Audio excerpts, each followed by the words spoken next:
Boa noite, galera. A gente vai dar continuidade aos nossos estudos. Vamos dar continuidade aos estudos aí do segundo ano. Nós vamos trabalhar a Revolução Industrial, as aulas 6 e 7 do livro 1. Em algumas salas já havia começado esse conteúdo, mas não deu tempo de terminar por causa da quarentena. E agora, para aquelas salas que já começaram, a gente continua. Para aquelas salas que ainda não viram o começo dessa matéria, é a oportunidade de começá-la, ok? Sempre que vamos estudar, começamos com o conceito de Revolução Industrial. Quando a gente fala conceito de Revolução Industrial, a gente fala conjunto de transformações técnicas, econômicas e sociais caracterizadas pela passagem da energia humana para a energia a vapor, da ferramenta para a máquina, da manufatura para a maquinofatura e pela divisão entre burguesia e proletariado. Vamos começar o conceito em seu início quando fala conjunto de transformações técnicas, econômicas e sociais. Por que nós falamos isso, meus queridos? Nós falamos isso porque não é apenas uma mudança tecnológica. Foi uma mudança tecnológica, mas também uma mudança econômica. A introdução da máquina é algo totalmente novo. Por quê? Porque inaugura um novo modo de produção, que é o modo de produção capitalista. Durante a Idade Moderna, o modo de produção capitalista está sendo preparado, é uma idade de transição, mas quando nós temos a Revolução Industrial, aí sim, nós temos a Idade Contemporânea, nós temos o capitalismo. Então, a Revolução Industrial inaugura o mundo capitalista. O capitalismo está maduro, as duas classes básicas do capitalismo agora são verdadeiramente antagônicas. E por que é uma mudança econômica? É uma mudança econômica porque a introdução da máquina gera uma inovação. Antes do capitalismo, as crises eram de escassez. Lembra do mundo romano, a falta de escravos gera escassez de alimentos. Lembra do mundo feudal, a falta de servos gera escassez de produção. Mas no capitalismo, todas as crises são crises de superprodução. Antes do capitalismo, as crises são de escassez. No capitalismo, as crises são de superprodução. E eu também falo que são mudanças sociais. Porque a Revolução Industrial inaugura as duas classes básicas do capitalismo, a burguesia e o proletariado. Zé, o que se deve a essa mudança? A passagem da energia humana para a energia a vapor. A energia humana é limitada. O corpo humano sofre doenças, nós sabemos disso agora. O corpo humano precisa de férias, o corpo humano precisa de descanso semanal. Os seres humanos fazem corpo mole, mas a máquina não. A máquina, enquanto é alimentada, enquanto você faz manutenção na máquina, ela continua a produzir. Isso destruiu os limites naturais para a produção. Por isso que eu falo, no capitalismo as crises são de superprodução. As crises não são de escassez. A passagem da ferramenta para a máquina. Antes o homem controlava a ferramenta. O homem estabelecia o ritmo da produção. Agora não. A máquina estabelece o ritmo da produção. A máquina diz quando parar e quando continuar. O trabalhador perdeu o controle sobre a produção. Basta você se lembrar do filme Tempos Modernos do Chaplin, que mostra como o trabalhador se adequa ao ritmo da máquina. Isto é, ele perde o controle sobre a produção. Na passagem da manufatura para a maquinofatura, eu vou detalhar mais à frente. Eu vou detalhar mais. E, por último, a divisão entre burguesia e proletariado. Porque antes da Revolução Industrial não há proletariado, há artesão. Mas a Revolução Industrial inaugura esses dois grupos, esses dois polos, que tem nuances entre eles, logicamente, mas inaugura esses dois polos de classe do capitalismo. A burguesia, dona dos meios de produção, dona das máquinas, e o proletariado. Proletariado, dono do quê? Dono de nada. O proletariado é a força de produção. Ele vende o seu trabalho em troca de um salário. Ok? Vamos então entender o que significou essa mudança da manufatura para a maquinofatura. Vamos lembrar que na Europa Nós, na Europa, no mundo ocidental, nós vamos ter 3 modelos produtivos, 3 formas produtivas. Durante a Idade Média, nós temos o quê? Nós temos o artesanato, com as corporações de ofício. O artesanato se caracteriza quando um artesão, ele controla todo o processo produtivo e ele também é dono dos meios de produção. Então, ele controla todo o processo produtivo, ele sabe exatamente que o produto que ele está criando, a mercadoria que tem é dele. Há um sentimento de pertencimento. Se um cara produz um sapato, o velho exemplo do sapato, ele faz desde o projeto, até o momento de cortar o couro, até o momento de costurar e colar o solado. Vai ter que colar o solado, aí vai ter que editar. E aí, meus caros, presta atenção. Além disso, o que nós temos? Nós temos o artesão. Quando nós falamos artesão, o artesão é dono de algo. Ele é dono dos meios de produção. Ele é dono das ferramentas. Ele é dono da matéria-prima. Ele é dono dos meios de produção. Ele não trabalha para ninguém, meus queridos. O trabalho é doméstico, feito em casa.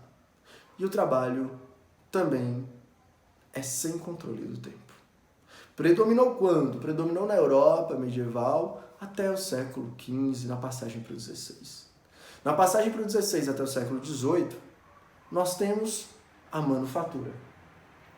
A manufatura, ela é um processo diferente, porque tem a presença do burguês. O burguês contrata artesãos e os organiza na divisão do trabalho. O burguês é dono da matéria-prima.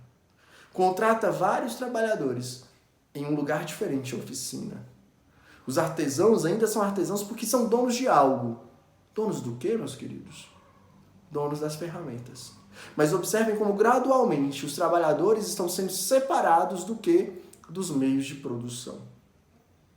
Os artesãos recebem um salário. O burguês os organiza na divisão do trabalho. A especialização os torna mais produtivos. O trabalho é mais disciplinado, tem controle do tempo na oficina. Mas qual que é o problema? A especialização gera aquilo que Marx chama de alienação. O trabalhador não se reconhece no quê? Não se reconhece no fruto do seu trabalho. Ele se reconhece apenas numa etapa de produção. Traduzindo, ele não se reconhece no fruto do seu trabalho. A manufatura, no século XVIII, alguns historiadores, como Eric Hobsbawm, estabelece a década de 1760, outros estabelecem 1780, nós vamos ter o quê? A maquinofatura, a introdução das máquinas. Os burgueses tentando racionalizar ainda mais a produção, controlar melhor a produção da classe trabalhadora, introduzem as máquinas. As máquinas tornam o trabalho ainda mais eficiente. Por quê? Porque onde você precisava de 40 trabalhadores, você pode colocar uma máquina produzindo no lugar deles. E qualquer trabalhador, por mais simplório que fosse, poderia se especializar, não em uma etapa de produção, não. Ele se especializa em quê? Em operar as máquinas. Isso aprofunda o sentimento de alienação. Isso aprofunda o sentimento de separação do trabalhador do fruto do seu trabalho. A maquinofatura, então, cria aquilo que os historiadores, sociólogos chamam de desemprego estrutural. Isto é, aquele desemprego, aquele desempregado que teve a sua profissão eliminada pelas máquinas. Aquele desempregado que não vai encontrar mais colocação no mercado de trabalho porque sua função desapareceu. Ok? A maquinofatura, então, ela inaugura o capitalismo. Ela inaugura o antagonismo entre burguesia e proletariado. A primeira potência industrial foi a Inglaterra. E nos vestibulares cai uma questão chamada pioneirismo inglês. Sabe que questão é essa? As razões que tornaram a Inglaterra a primeira potência industrial da história. Enumerei aqui as principais razões que normalmente são citadas em provas de vestibulares. A primeira citação, a acumulação de capitais. Citar acúmulo de capitais, isto é, a Inglaterra tinha capital social, dinheiro para investir na compra de máquinas e dinheiro para investir no aperfeiçoamento das máquinas. Isso se deve a quê, meus queridos? Primeiro, a manutenção de uma balança comercial favorável. Aí você vai lembrar do Tratado de Methuen entre ingleses e portugueses, que garantiu uma balança comercial favorável para a Inglaterra. Além disso, também havia a pirataria. Os ingleses afundavam navios espanhóis. Desse modo, a coroa acumulava capital e não precisava onerar ainda mais os seus súditos. A Revolução Gloriosa de 1688 inaugurou o quê, meus queridos? Uma monarquia parlamentar, de forte inclinação burguesa. Na monarquia parlamentar, gentry e burguesia governavam, classes de mentalidade voltada para o lucro e para o acúmulo de capital para o enriquecimento. Então, a gentry e a burguesia, liderando o parlamento, vão destruir todos os obstáculos para o livre desenvolvimento do capitalismo. Atos de navegação. Os atos de navegação de Oliver Cromwell incentivaram o crescimento da marinha inglesa.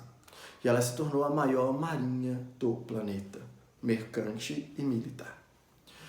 Os atos de navegação permitiram que os ingleses tivessem uma grande frota marítima e pudessem levar seus produtos a todos os continentes. Vender para a Europa, mas especialmente para a América. Comprar matéria-prima da Europa, mas principalmente comprar matéria-prima da América. Fontes de carvão e ferro. Carvão e ferro são a matéria-prima da Revolução Industrial. E o território inglês é rico em carvão e ferro, favorecendo o abastecimento e a manutenção das máquinas. Então preste atenção, junto com o setor industrial, a mineração e a metalurgia ganham força na Inglaterra. Puritanismo é o calvinismo inglês. O calvinismo inglês, ou puritanismo, é uma religião que glorifica o trabalho, que glorifica o lucro, que não condena a usura, isto é, uma religião que favorece o desenvolvimento do capitalismo. E como eu disse para vocês, a Revolução Industrial é o quê, meus queridos? A Revolução Industrial é uma revolução que inaugura o capitalismo. Cercamentos. Em inglês, enclosures. Os cercamentos, ou enclosures, foi a expulsão dos camponeses das terras comuns. Os camponeses não poderiam mais coletar alimento nas terras comuns dos senhorios. Então, eles teriam que se alimentar apenas com seus lotes, com seus alódios. Mas não era suficiente para alimentar a sua família. Então, os camponeses saem das terras comunais e migram para a cidade. É o êxodo rural. Chegando à cidade, eles vão se tornar, com o passar dos anos, mão de obra farta e barata para a Revolução Industrial. Características da primeira fase da Revolução Industrial. Então preste atenção. Nós datamos, convencionamos, de 1760 a 1840. Mas no vestibular não cai dessa forma. No vestibular cai do fim do século XVIII ao início do século XIX. Porque nós sabemos que não temos uma data específica para seu começo. E aí nós vamos estudar o quê? Primeiro ponto, a matéria-prima, o carvão e o ferro. O carvão é o combustível das máquinas, o carvão é o combustível das máquinas e o ferro é a estrutura. Como eu disse para vocês, o crescimento do setor de mineração, o crescimento do setor de metalurgia. Potência industrial, só uma, a Inglaterra. Mas também tínhamos indústria em outros países, como a Bélgica, a Holanda e o norte da França também via o crescimento de indústrias. Quais são os setores que mais se destacam? O setor têxtil, o setor de tecidos. No início, os cercamentos liberaram mão de obra para as cidades E nas antigas terras, você tinha o quê? A criação de ovelhas. Agora com trabalho assalariado. As ovelhas forneciam carne para as cidades, para alimentar as pessoas, e a lã para alimentar as máquinas. Contudo, o algodão barato, feito com trabalho escravo da América, se provou mais eficiente nas máquinas e mais barato. Por isso, o tecido de algodão cru dos ingleses se espalhou pelo mundo e se tornou a fonte de riqueza da Inglaterra. Então, primeiro a lã, depois o algodão, plantado pelos escravos aqui na América, permitiram o desenvolvimento da indústria. O setor de transportes, a locomotiva, que encurtou as distâncias, aproximando as pessoas, mas principalmente interligando mercados consumidores e fontes de matéria-prima para a própria indústria continuar existindo. O tipo de capitalismo que nós temos é chamado de livre concorrencial. Por quê? É o que Adam Smith viu na Riqueza das Nações. Pequenas empresas disputando o mercado entre si, mas sem obter o controle. Hoje nós temos grandes monopólios, Coca-Cola, Pepsi. Elas dominam continentes, não só países, continentes. Mas nessa época eram pequenas empresas. Empresas que tinham influência sobre sua cidade, empresas que tinham influência sobre bairros. Mas não eram grandes empresas, eram pequenas empresas disputando o mercado, mas sem obter o controle sobre ele. E qual a situação? A situação de exploração do proletariado. Nas provas dos grandes vestibulares, pergunta quais são as condições de vida e trabalho do proletariado na primeira fase. O que é que nós temos? A ausência de leis trabalhistas. A ausência de leis trabalhistas. Grandes jornadas de trabalho de até 16 horas. Salários baixos. Castigos físicos. A exploração ainda maior de crianças e mulheres, que recebiam normalmente um salário menor, até mesmo 1/3 do salário dos homens. Além da violência do ambiente das fábricas, um ambiente insalubre, um ambiente sujo, nós temos também o quê? Nós temos a vida do proletariado nos cortiços. O proletariado vivia no centro da cidade, nos cortiços, sem condições sanitárias, onde várias famílias ocupavam casas. Isso fez com que se disseminasse várias doenças. Cólera, tuberculose entre a classe trabalhadora.